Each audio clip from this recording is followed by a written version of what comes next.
Welcome.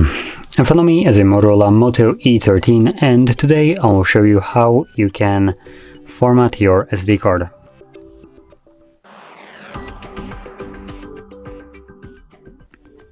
So to get started, you want to open up Settings.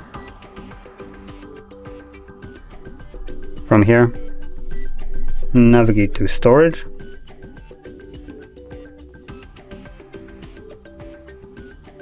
Right over here. And once it loads up, tap on this drop down right here where you have this device, select your SD card, tap on the three dots and then select Format. This will bring up a message letting you know that formatting will result in, well, right here, format will erase existing content on the SD card. To avoid losing content, back it up to another SD card or device.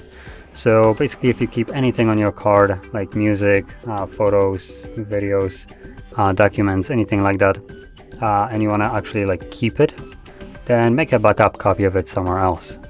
Now, assuming you have already done this, or maybe you just don't want to back it up, select Format SD card.